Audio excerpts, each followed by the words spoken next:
www.jacocombat.com or follow us on our Instagram and at Jacocombat Ottawa. Thank you so much. Hey, thank you so much.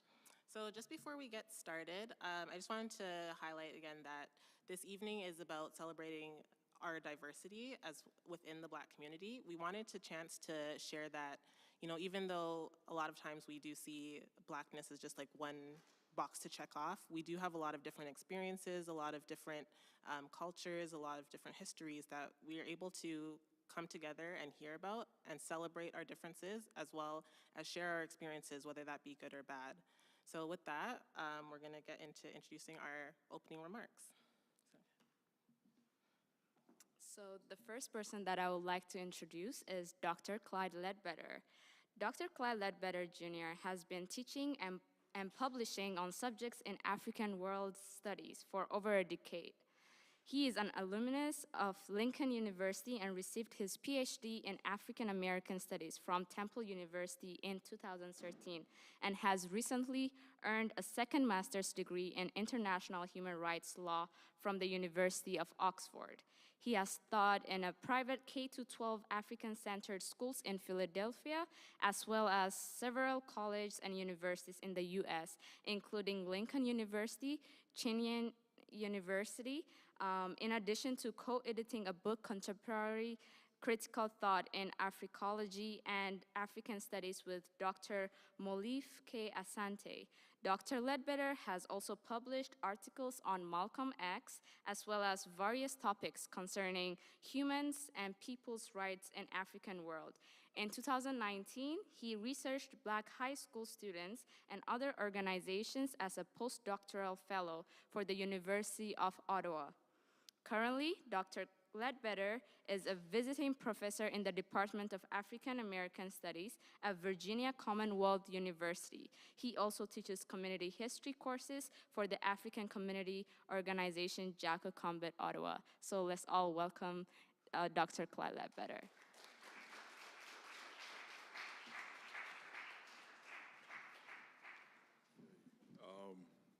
Thanks, everybody. It's really good to be at a program where I'm just giving opening remarks. It's been a long Black History Month. When people find out you got a degree in African American Studies, February, those calls start, which I love, though, because I love sharing it. But every time I speak to a new audience about Black History Month, I always like to remind them what the founder of Black History Month wanted us to do at this time. Carter G. Woodson started Negro History Week in 1926. And by 1938, he had to keep reminding Black communities around the world as it spread what the month was actually supposed to be about. And in 1938, in one of the Black newspapers, the Baltimore Afro-American, Dr. Woodson wrote that we're supposed to have dispassionate appraisals of Negro achievement. So it's not just about highlighting how great we are and making us feel good, but dispassionate, where are we at? And Dr. Woodson asked us to consider 5 areas. First, Dr. Woodson wanted us to ask, as we got together at events like this and talks like this, are we freer than we were last year? What's the state of our liberty? He wanted us to ask, are our spiritual institutions greater spiritual forces in our community than they were? What's the state of economics in the Black world? What's the state of Black wealth? What's the state of our educational attainment? But the last one, and the one most relevant to what we're doing here tonight, he asked, has the colored man, and this is 1938, so you see the terminology, has the colored man developed a literature to give expression to the thoughts and strivings of the race?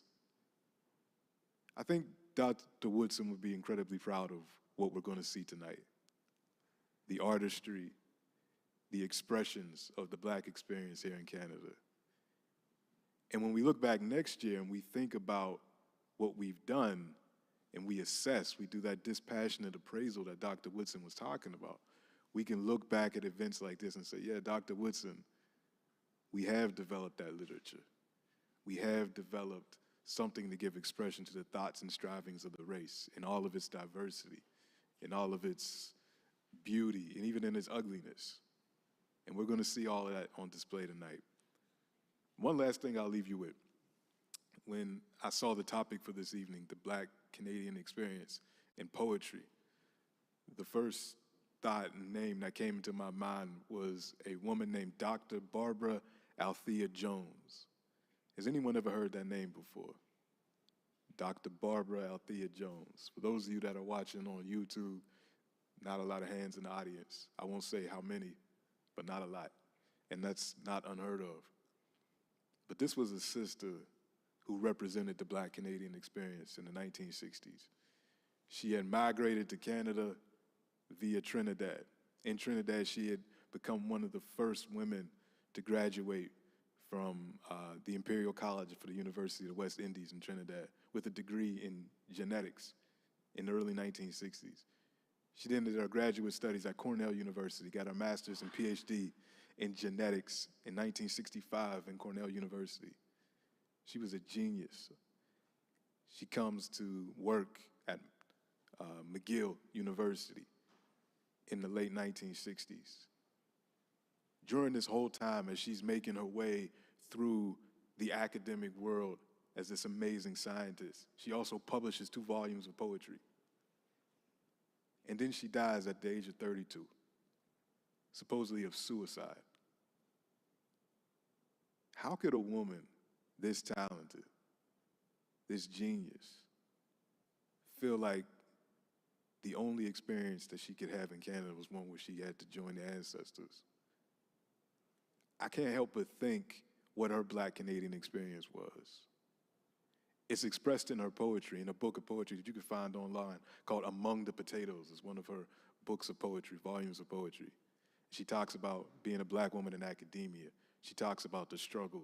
She was one of the few women to write a report on the Congress of Black Writers, one of the great Black Power events that took place in Montreal in 1968. She was an activist. She was a community organizer, as well as a visual artist. And yet her Canadian experience ended like that. But I love the fact that I can introduce audiences to Dr. Althea Barbara Althea Jones, so that you all can read it and she can be in this presence, because she would be extremely proud of what she's going to hear tonight and the work that we're going to put out.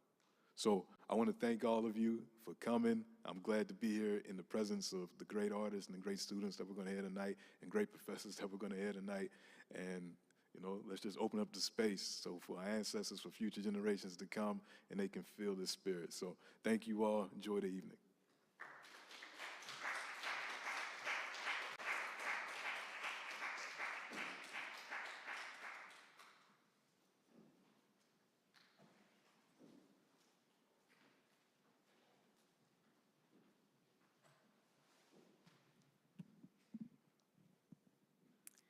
Okay, thank you so much, Dr. Ledbetter. So to start the night is going to be Professor Nduka Otiono. I'm going to briefly introduce Professor Otiono. Professor Otiono is a writer, associate professor, and the director of the Institute of African Studies at Carleton University. He is the author and co-editor of 8 books, but I feel like there's a few more since this was written, of creative writing and academic research. Prior to returning to academia, he was for many years a journalist in Nigeria, General Secretary of Association of Nigerian Authors, founding member of the Nigerian chapter of UNESCO's Committee on Oral and Intangible Cultural Heritage, and founding member of the board of the $100,000 annual Nigerian Prize for Literature. His creative writing publications include The Night Hides with a Knife, which is a series of short stories that won the ANA Spectrum Prize, Voices in the Rainbow, a finalist for the ANA Cadbury Poetry Prize, Love in a Time of Nightmares, for which he was awarded the James Patrick Filinsby Memorial Scholarship in Creative Writing. He has co-edited Wreaths of a Wayfarer, an anthology of poems in honor of Pius Adesemi in 2020, and Camouflage, Best of Contemporary Writing from Nigeria in 2006, and We Men, an anthology of men writing on women in 1998. Professor Nduka also has a recent novel which he'll be offering for sale today. So I'd like to welcome him up. Thank you so much.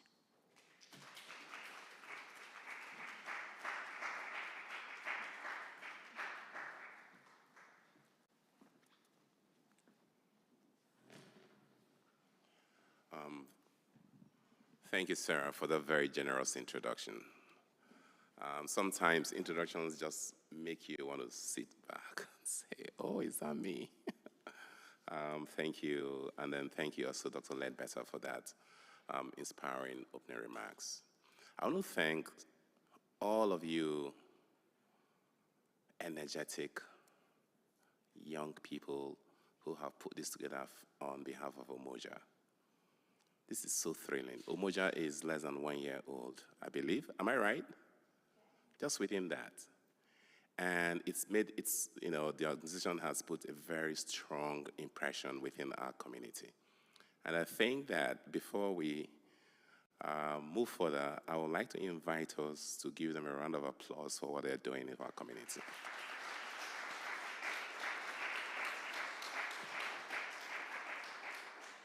And then also, because she did identify that we are co-sponsors of this event, the Institute of African Studies at Carleton, I wanted to use this opportunity as well to invite all of you and the different student associations on campus to make our new beautiful space on Dunton Tower, 17th floor.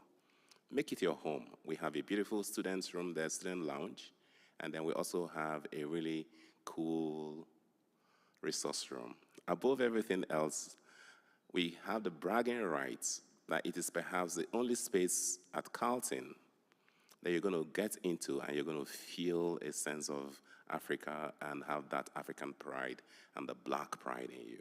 So check it out, and then hopefully you can come host some of your events there at the student lounge and at our resource room. Having said that, I'm not sure I'll give you how many minutes? 6? 6 minutes. So that means I can do just 2 poems. I'm going to do a poem. It took a while for me to understand that I am relatively obsessed with time. And took a while because it was much later in life when I started looking at the poetry that I write, that's just saying how much time is a recurrent trope, in the work that I do.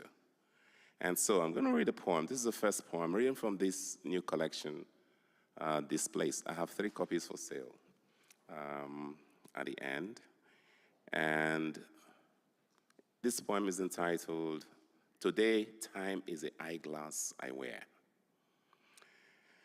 Today, time is the eyeglass I wear. The purple rim masks the scars of the years, and the lenses periscope the joys in my soul.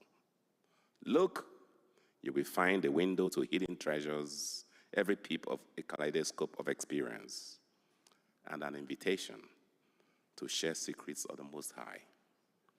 Come, and you will find me at the altar of time, incense on my left, Ikenga on my right. Come with your totems, worship with me. And I will do another short poem, which is a coronavirus poem. I told myself I wasn't going to read sad poems today, and so this is the only sad poem I'm going to read. A poem that just evokes sadness. Coronavirus took away 3 years and nearly over 5 million people, gone within this period. Some of them are brothers, sisters, uncles. And so that scar, I think, is going to remain with us for a very long time and is not fully gone yet. For the multitude who perished, the title of this poem is A Chain of Requiems. For the multitudes who perished in the time of coronavirus. In the season of the contagion, life is an antiseptic street of hand sanitizers, bereft of handshakes, kisses, or hugs. In the sterile season of the contagion, life is a chain of requiems. They have vanished without farewells, buried hurriedly amidst silent funerals. Kings and subjects in emergency graves, no bellman to toll for these braves who fought, lonely in their coronal suffering. Coronavirus corrodes the world with untimely disappearances, dispensing grief like a sadist in a coven without a brief. As time absconds, life tumbles down an hourglass. And then I'll do this last poem, which is a poem that I love so much. I wrote this for my grandma.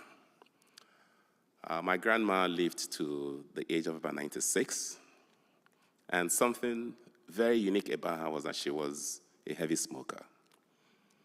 And that image of grandmothers is not usually associated. It's not something we see as a stereotype, right? Because, I mean, grandmother smoking, but she had this pipe, and she smoked raw tobacco. You know, get her tobacco, and then she would pick them, and those memories stuck with me. And then, of course, you know, the experience of the Biafran War in Nigeria, which framed my childhood. She's been long, so this is grandma's pipe. She's been long dead, but she returns with every pipe I see. Old woman with a pipe, chip of the old breed. She will sit leisurely on her ancient bed in the family house, a red platform that to keep cool and soothing, she would scrub daily with dead roots of plantain trees, fresh like wet bath sponge. Then the ritual will begin.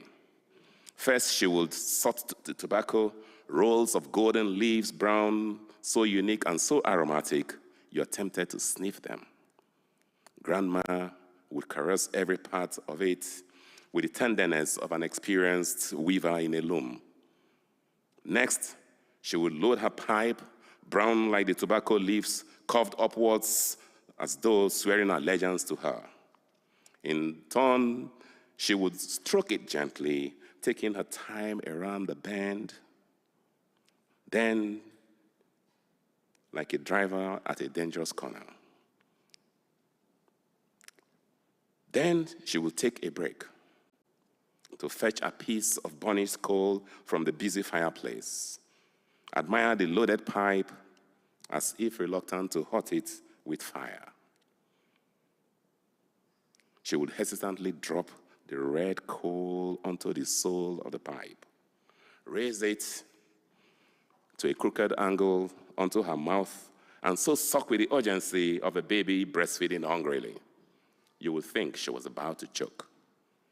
Then she would relax, as if meditating or perhaps pondering a joke. She would puff the smoke, spiral it upwards, as if towards heaven's gate. A contented smile lighting up her dry, wrinkled face. Again, she would relax, as if meditating. Then her head would jerk like one who's just regained consciousness. Ndukamwam. A long pause tells 1,001 tales. So one day, I seize the cue and ask when and how she picked up the habit. That's another story she offers in native tongue. Once your father's father was sick during Biafra, and I was alone with him, the great Obosi, champion wrestler that never lost a fight. His fiery eyes were enough to defeat his foes. They shone like the sun at midday, rolling their orbs because the world revolved around them. Another draught of smoke and sparks fly. Everyone else had run to the bush, Ndukangwam, and I was alone with your father's father.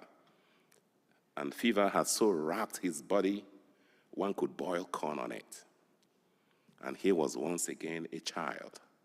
Well, not as if men are not always chill. Her words trail off as she casts her eyes on the wall, tracing the delicate uli pattern on them. Then she stares, her eyes are moist, and sadness overshadows her face. See that hole there on the wall? She points. Look at the other one there in the ceiling. She points. That's where the bullet flew in, unexpected thunderbolt from the devil, bounced off the wall and hit Obosi, strong man with a soft heart, dispenser of gifts, scourge of wicked men, who defeated Ono and restored justice, earning a moniker that became a family name. Silence upon silence upon silences, but there's no science to salience. A resident spirit is a gift from God. The eye never sheds blood, no matter what the sting. She raises her charming pipe aloft. This was Obosi's pipe, she proclaims. Grief and loneliness are worse than death. War is a ruthless demon that unleashes tragedies. I am a sole witness to the painful fall of a great man, and I died that day.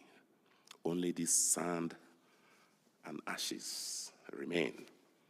She pulls the skin on her left arm violently. Only this pipe remains. My comforter, my memory, my courage, my gun. No smoke issuing from it is ordinary, but an ordinance.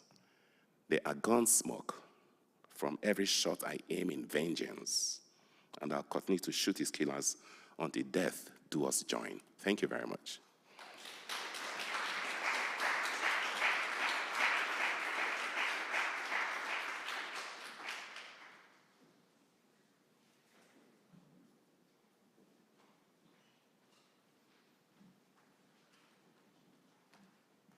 Hey, thank you so much, Dr. Nduka.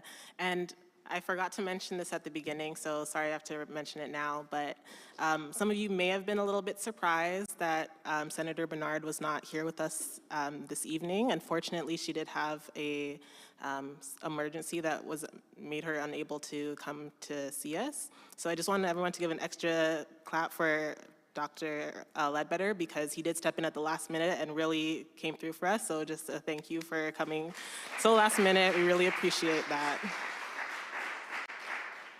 So our next poet this evening is Sandra Bittar. And Sandra is a North African-born Canadian poet, writer, spoken word artist, and mental health advocate.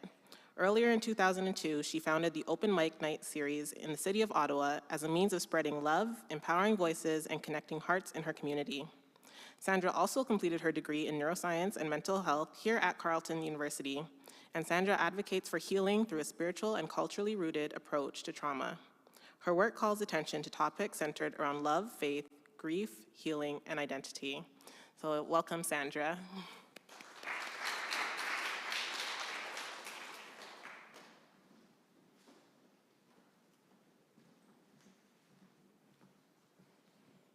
Hello, everyone. So I just want to thank Janice, I want to thank Sarah. They're the two that coordinated with me, but I want to thank just their entire team for putting on this event. It's truly beautiful, and each one of you for being in the room. This is something that's truly important. So I'm just going to start with a poem and then lead you guys into a spoken word piece. The poem is one that I find is just mostly about my identity, because again, we're all here to celebrate, you know, the African, Black, and Caribbean communities, but as much as it's diverse, we're also all here to be unified, and my position is one where I always didn't really know where I belonged. So that is a poem about that. It's called Woman of the Nile. Too Middle Eastern for the rest of Africa, too African for the rest of the Middle East, which zone to call our own or to thank for sculpting our bones. The by nature of our North African identity, our post-colonial identity, how to belong to two empires at once. And so instead, we belong to the river. Woman of the Nile. And so this next spoken word piece is the one that I wrote about this time last year. And it's more so just an empowerment piece that I really, really enjoyed writing. It's called Brown Skin. Brown skin, I care for you. I will go above and beyond for you. I only wish to see you through, see you live a sweet life like honeydew. Brown skin, I pray you are no longer met by circumstances that force you to search for the exit door, only by love that seeks to restore you. Brown skin, I promise you, you belong somewhere great, and if you don't feel great yet, you have not found the space that is meant for you. Brown skin, when I look at you, I am reminded that at every moment in time where our hearts take a hit, we get just a little bit closer to understanding one another. Many of our stories aren't so different at all, and perhaps through this revelation, we will come to see ourselves in one another, come to love each other as sister and brother.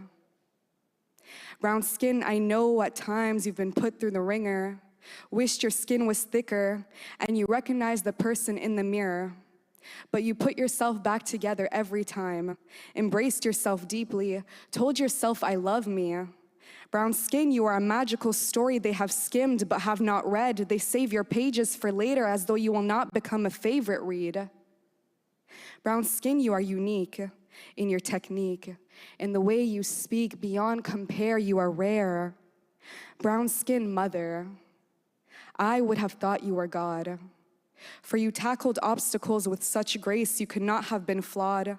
Sentenced to a life in a new country, separated from your home, from your family, 2 kids and no hospitality, a broken husband, a language that served you no good here, a PhD from back home that may as well disappear. But everything you touch turned to gold. Generations will tell stories of your threshold. Brown skin, when I ask how you are, I really mean, how's your heart? I can tell when it's coming apart. How's that friend? I hope you don't have to pretend. How's that family tie? I hope you can rectify. How's your health? I hope you remember to take a deep breath. I know you work hard for that big house in the Hamptons, life of a person living in a mansion, but how are you? How's your heart? Brown skin, please, if you have a neighbor to your right and to your left, just ask them how they're doing tonight.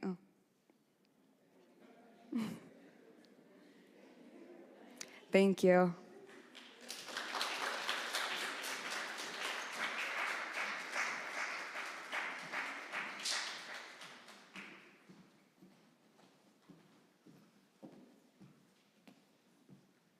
Thank you, Sandra.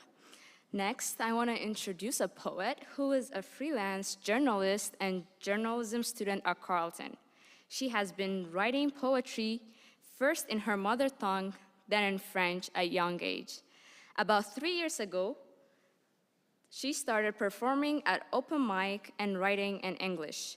Poetry for her is a way of stepping outside of herself to understand the feelings that get so big and tangled sometimes. It's about freedom. It's about letting go. Ladies and gentlemen, let's welcome Dominique to the stage.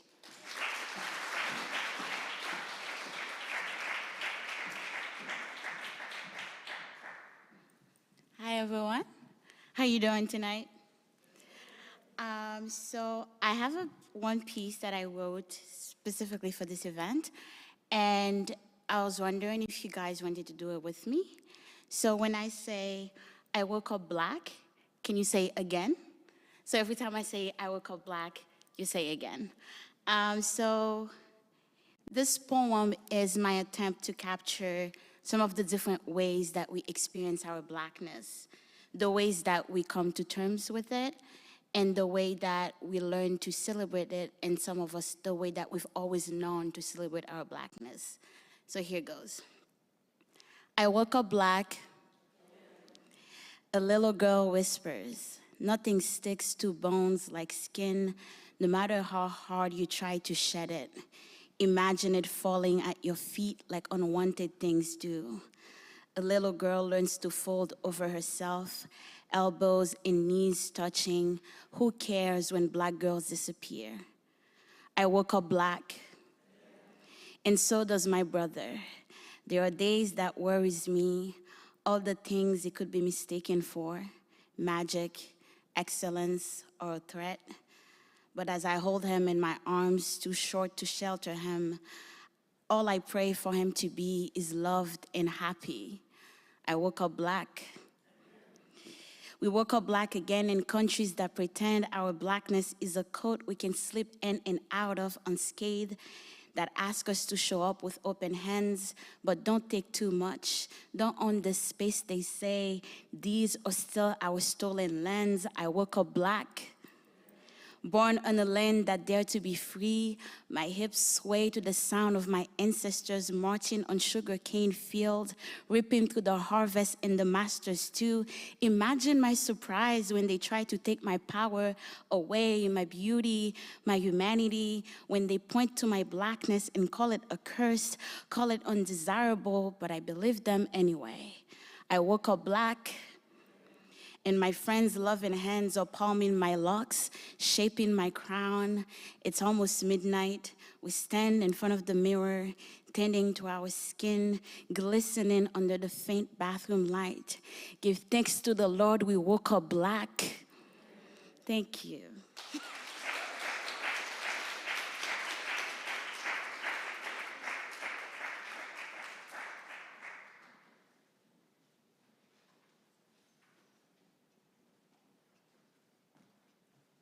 Hey, thank you so much. So I hope you've all been enjoying the evening so far. Can I get a hand if you've been enjoying yourself?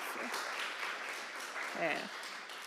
Amazing. So you may have gotten the email that we sent out and have come here to listen to poetry, but you actually do have the opportunity to also participate if you didn't sign up already. We do have a couple of spots open at the end, so if you do happen to feel inspired by anything that you heard tonight, or even if you just want to share something about your experiences here in Canada and your experience with your history, just please feel free to come to the back, let us know, and we'd be happy to include you in our program.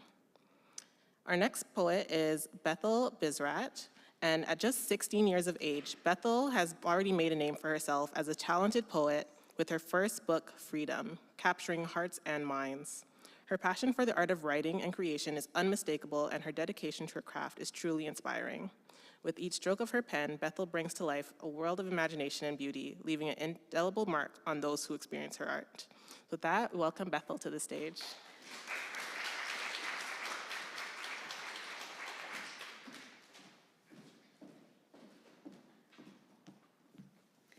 Hi, everyone. I hope you're having a wonderful evening. I'll be starting with my first poetry.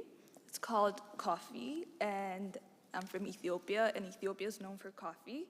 So I'm just writing a little bit about coffee. It's called Dear Coffee. The friend I go to when I need energy, remedy my soul with a cup of black coffee. The sensation smell of the fresh roasting coffee circulating through my body, giving me the power of my ancestries, leading me to the grounding of the beans until it's all powdery. The dark brown coffee the dark brown buna that we all coffee goes to the next process of brewing. Over a hot flame of fire until the lead starts striking. Serve the artwork with respect and the story. Sincerely, Beto Avi.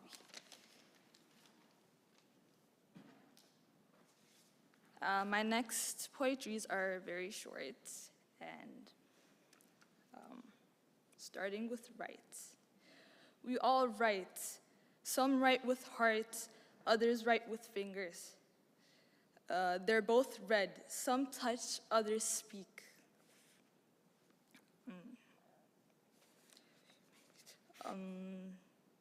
And the last one I'll be performing for tonight is called Freedom. It's actually one of my first poetry, and that's a part of my book. Beauty has risen in strong ways, ears hearing birds sing, tongues tasting as much as king, eyes watching the ocean breathe. Luxury freedom is all I have. Thank you.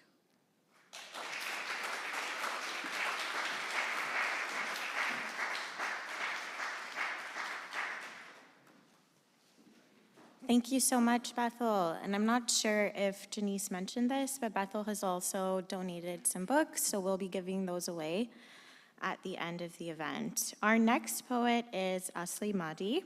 Asli is a Black Muslim writer of Somali descent, born and raised in Canada. Her poems have been published in The Offing, Room Magazine, and The Drinking Gourd. Outside of writing, she is an Afro-goth, an enamel pin collector, dark lipstick enthusiast, manic panic fanatic, and 90s R&B and alt-rock historian. She is a student of Islam, self-care, shadows, and solitude, and also a friend. So welcome, Asli.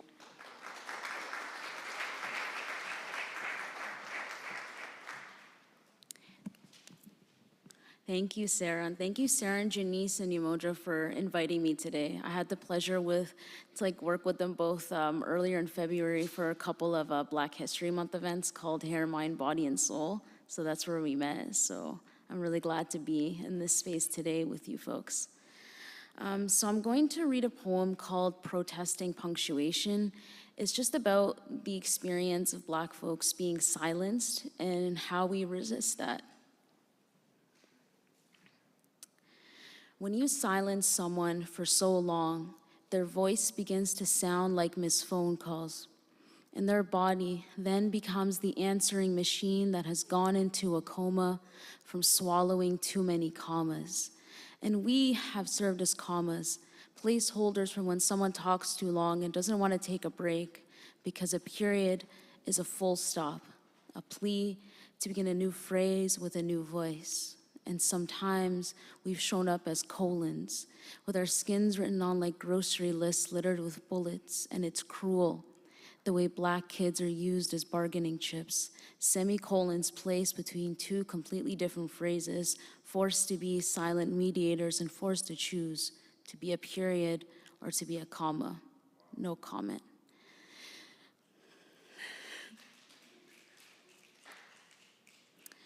And we were born with this court sentence, and we've given up on waiting for the end of this probation period, so we begin to play by their grammar rules. We use question marks to voice our concerns, but they're read as violent. We use exclamation marks to express our grievances, but they're seen as militant, and our language is said to be foreign, laced in italics to stand out. Parentheses are used when their crimes and our punishments are being investigated. We're then put into the margins, also known as prisons. Quotation marks encase our thoughts into a panopticon. An asterisk is applied to the exceptional and the exaggerated, but never the everyday. And ellipses arise from when we go numb from the dulling dial tones, so we decide to break their grammar rules. We lowercase our letter I's, but never our I's to stand as one. We craft words that seem unintelligible. We use metaphors only we know. But when will we decide where the punctuation mark goes? And if it were up to me, the first punctuation mark we'd learn is how to use an apostrophe, because who else can own me but me? Thank you so much.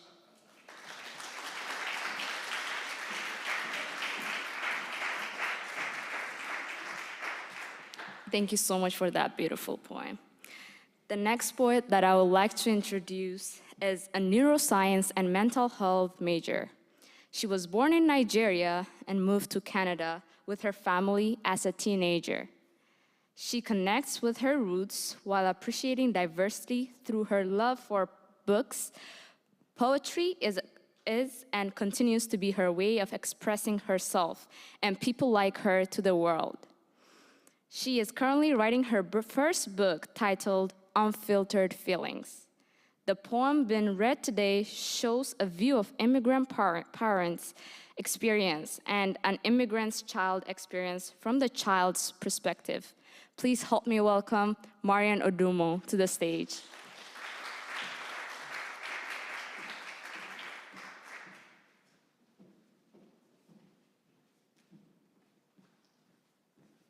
Hi, everyone. Thank you so much for coming out today.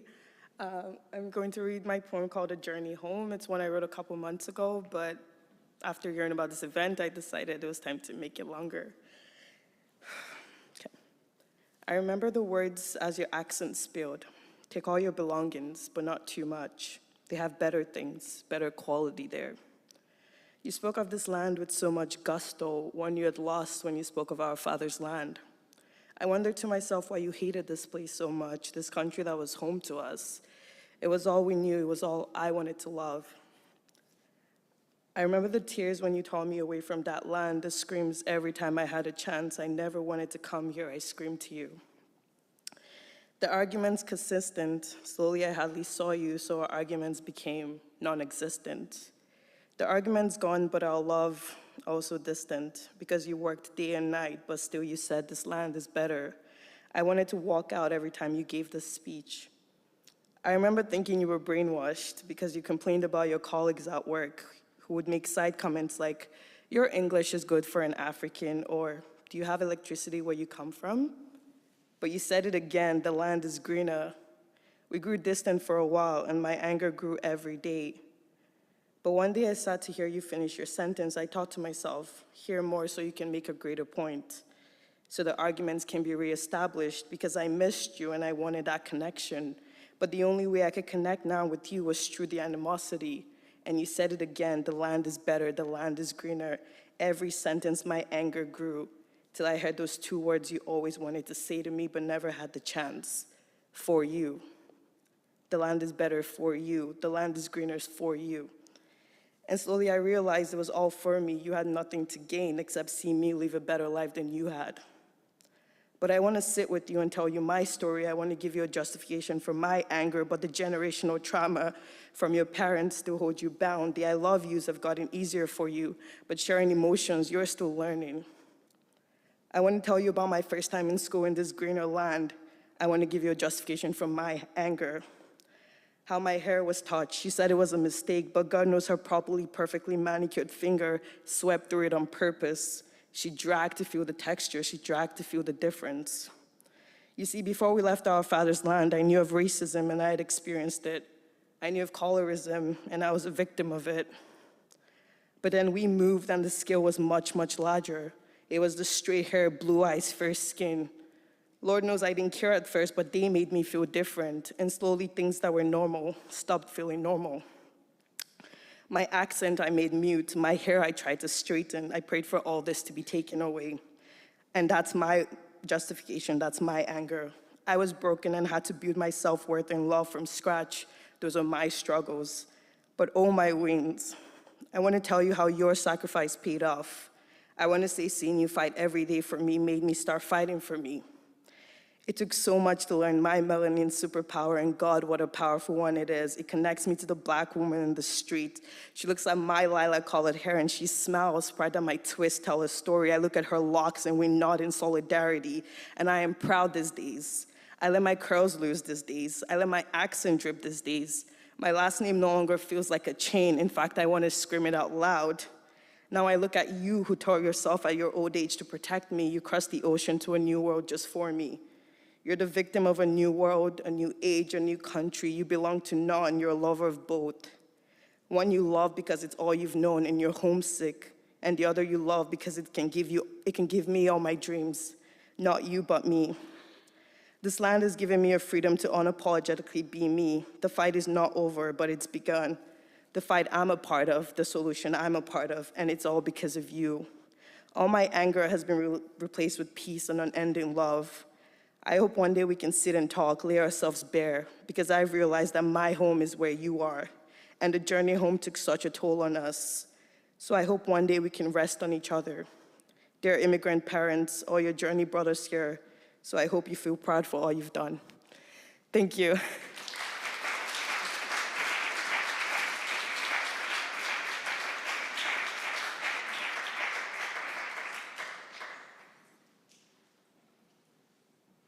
Thank you so much, Marian. Our next poet is a high school student here in Ottawa who's been writing poetry from 2020. Let's welcome Solange Muhoza.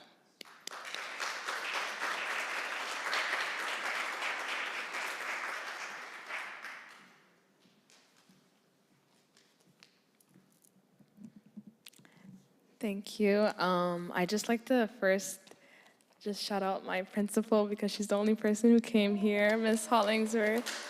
I love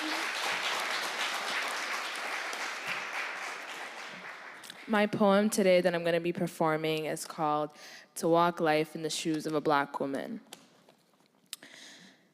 To walk life in the shoes of a Black woman is to be told by society to not be too loud and outspoken, or you're automatically viewed as too aggressive and the angry Black woman. But not too timid and to yourself, or you're probably just stuck up or perhaps weak.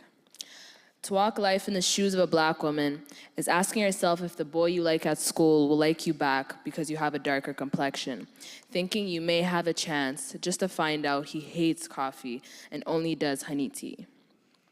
To walk life in the shoes of a Black woman is growing up being laughed at by your classmates for the extension braids and colorful beads in your hair that your mom sat 8 hours to do just for the same ones years later to copy your swag, turn what they once mocked you for to their aesthetic, but be praised for it. And God forbid you call them out, because you already know what they're gonna call you. To walk life in the shoes of a Black woman is to grow up faster than your peers, over-sexualizing your God-given body because the world convinced you that your body was the only interesting thing about you. To walk life in the shoes of a Black woman is to watch your same brothers who you once shared this life of struggle and pain with, laughed, cried, and shared meals together, turn their back on you in the face of your enemy, put you down, tell you to suck up your pain, shut up about your pain, convince you that the same melanin that runs through both of your veins is distasteful, ugly, undesirable, not on you, but on you, but not on them. To walk life in the shoes of a Black woman is to be forced to be an independent woman as you watched your mother manage to provide for you half of your life without a man in the picture, or to find yourself in abusive or toxic relationships with men as you watched your mother survive your abusive father, as she was silenced by your community because they don't believe in divorce. To walk life in the shoes of a Black woman is to come clean to your family about your cousin who's ripped your childhood away, sexually assaulting you for years, just to be silenced by your family members and told that you're forbidden to defame the family's image because they're still mentally oppressed and live for the satisfactions and opinions of the outside world. To walk life in the shoes of a Black woman is to walk the school halls, having students stop you, telling you, you always look mad or upset. Little do they know that you attempted to take your own life before you walked between these walls, afraid to reach out for help because you're dimmed to be strong. To walk life in the shoes of a Black woman is to walk a life that no one else will ever fully and truly comprehend besides the Black woman herself. But despite the fact, the most unprotected, disrespected, and neglected woman is the Black woman. But to me, the strongest, most powerful, and valuable woman is the Black woman. In the words of the one and only legend himself, Tupac Shakur, we're not meant to survive because it's a setup, but even though you're fed up, you gotta keep your head up.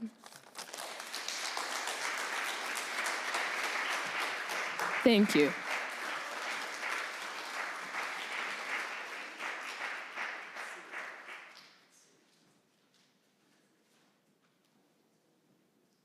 Okay, so give it up for Solange just one more time. She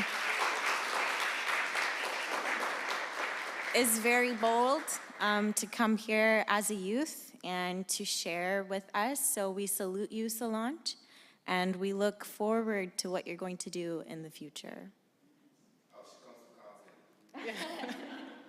Yes, you're more than welcome to come to Carleton. We'd love to have you. So just before we have our open mic, or if you're thinking about doing open mic, please, again, feel free to come and join us. But we're going to be handing out some tickets. Some people have already gotten them, but if you haven't, just like maybe put up your hand slightly. We're having a raffle, actually. So earlier this school year, we decided that we wanted to do something that would impact financially our, that would impact our students who are having financial struggles. So we wanted to put together a bursary that we would be able to support these students. So we were like, okay, how can we raise some funds? And what we thought of was a t-shirt design. So we put out a call, and we actually have the winner of our t-shirt design contest, Teju, here. She'll be coming up shortly. But she was able to design this, this design for the hoodie, and we also have a t-shirt that's being sold. And all the proceeds of these sales are going towards that bursary. So we'll be doing the raffle in a few minutes at the end of the evening. But again, just if you're interested, we'll be sending out the link to where you can purchase a hoodie or a t-shirt if you're interested to support our students here at Carleton. So again, if you do want to be part of the evening still and share something that's on your heart or on your mind that, or maybe you secretly have been a poet and you came here to like listen to others, but you'd like to still participate, please let us know. Okay, any takers? Everyone's pretty quiet. Yeah. Okay, no takers. Owen Mike, or if you have had another poem and you wanted to read. No, everyone's shy. I think I see a hand somewhere slowly rising. Jambi?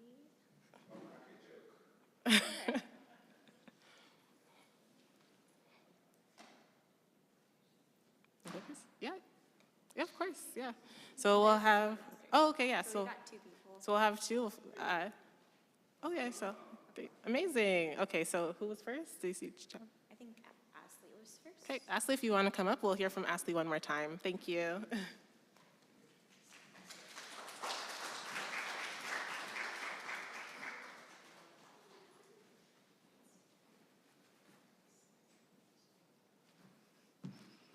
I like volunteered myself, now I have to quickly like find something.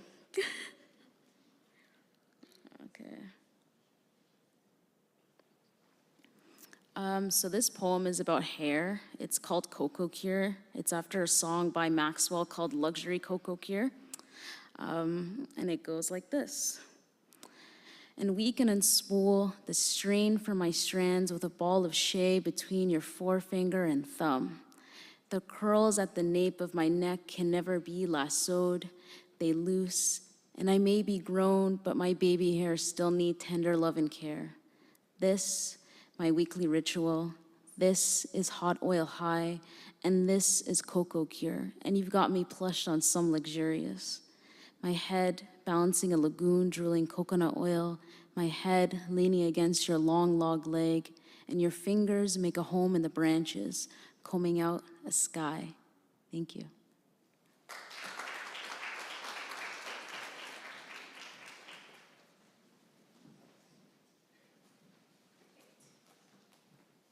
Thank you so much, Ashley. Up next, we're going to have Professor Chambi Tchage from the Institute of African Studies.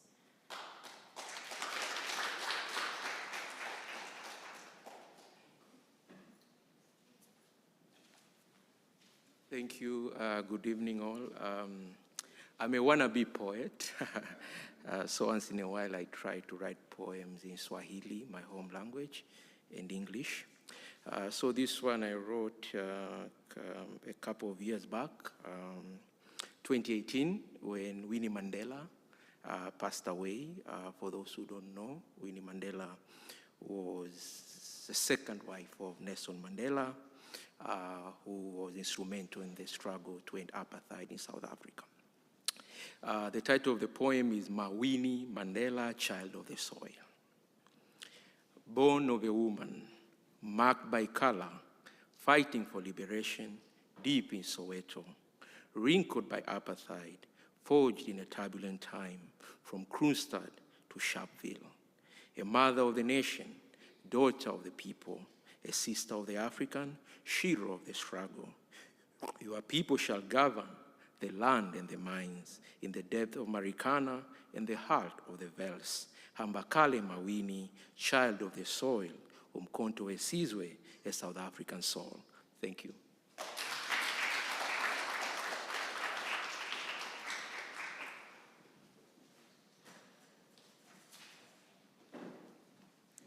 Thank you so much, Professor. So up next, we have the principal from Notre Dame High School who came to support Solange.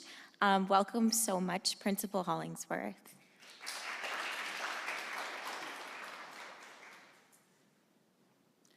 Hi, everyone. I actually did not plan to share today. I came to support my wonderful student, Solange. But this poem is entitled Tired, and I think I wrote it when I first came to Canada. I'm originally from Jamaica, and it just shares the experience I had as I tried to fit into society here. Oh, my daughter is right here, and she's coming to Carleton next year. So it's entitled Tired.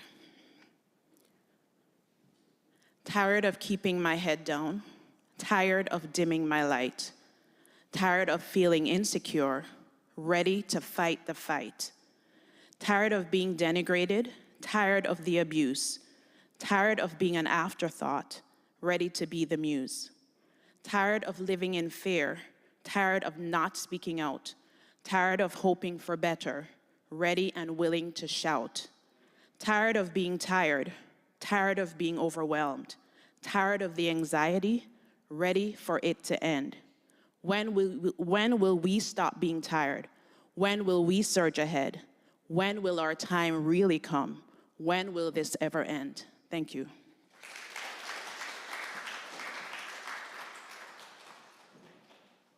Thank you so much, Principal Hollingsworth, especially again for supporting Solange and all the other students at Notre Dame High School, as well as for sharing that poetry.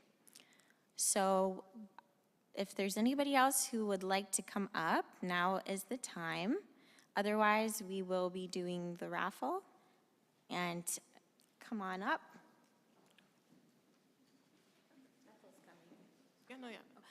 So Tasia, you can come as well. So one more surprise that we got this evening is that Bethel actually brought some books to give away as well. So can we get a round of applause for Bethel? Yeah. So has everyone gotten their ticket out? Yeah, come on. So again, we'll have 4 hoodies we're giving away, and you'll get a book as well, and then 1 additional book will be given away this evening. So if you want to go ahead. All right. So let's see. And I also just want to say that everyone's poems were so beautiful, and I really enjoyed listening to all of them. But let's get started.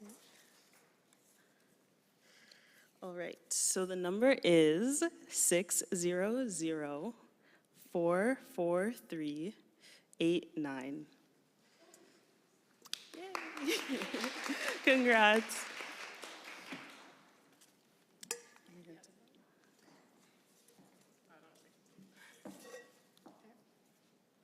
Okay. The number is 600-44405.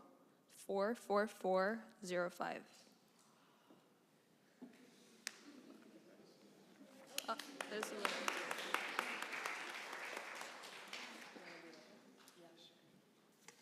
Okay, one more. All right, it is 600-444-22. Is that anyone's? No? Should I draw another?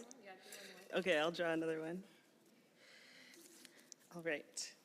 600-444-11. Who's it?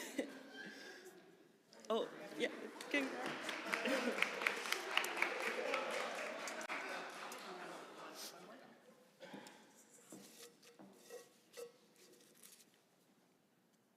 Okay. 600-444-03.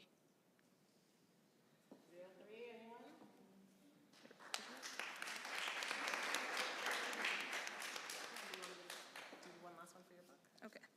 And we have the last one for the evening.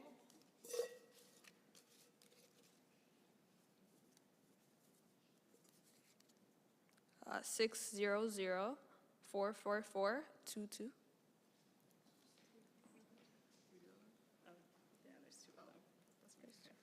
4 more, sorry about that. 60044 396. 396.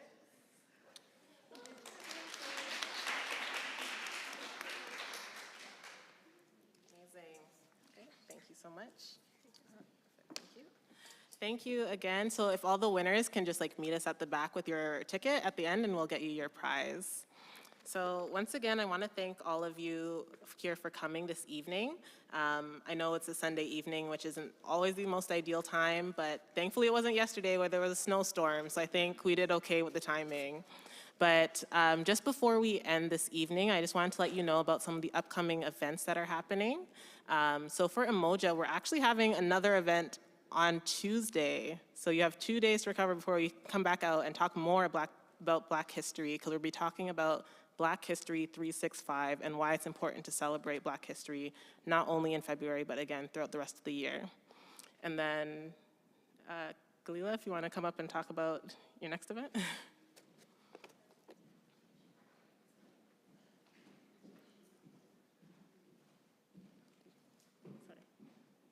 Okay, you want to talk about your next event as well?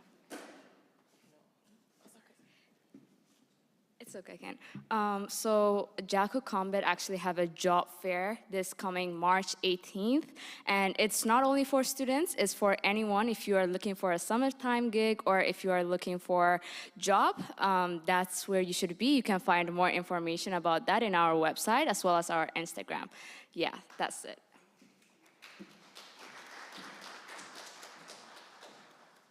Amazing. Thank you again for partnering with us, as well as the Institute of African Studies, which you can check out more about on Carleton's website. We have all the websites here if you want to take a quick picture, and we'll also be sharing more information with you after the event. And lastly, I just want to highlight once again our t-shirt design competition, and that we are still selling t-shirts and hoodies through the end of March. Again, these proceeds are going towards students. We want to be able to help students get access to higher education. Over the last year that we've been running our program, we have had multiple requests, and we were trying to make it as accessible as possible. And this is the way that we thought we can make an impact in our community. Tasia, I know we didn't talk about it too much, but if you want to share a little bit about your design and why you chose it before we close off. Yeah, so I saw that they were having a design contest, and at first I didn't want to put my art out there because I've never done it in that way, but then I was like, this is for a good cause, so I decided to submit something. And then my inspiration came from a quote I saw that said, "History through our eyes," and I think that really just encapsulates what Black History Month is, just taking or highlighting that Black perspective on history. And yeah, so that's why I created my design.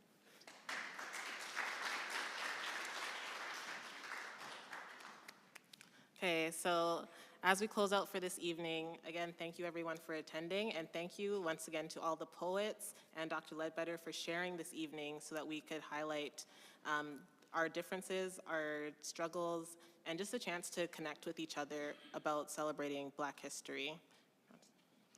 Yes, and a special shout out to our elder, Professor Nduka, for the support that he's given us on the advisory committee of Umoja as well. We do want to see you guys on the 17th floor of Dunton Tower in the new Resource Center. It's for you, so I look forward to seeing you all there.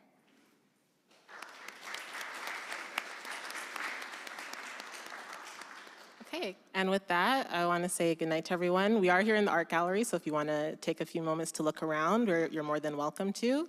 But yeah, have a great rest of your day and enjoy the rest of the year.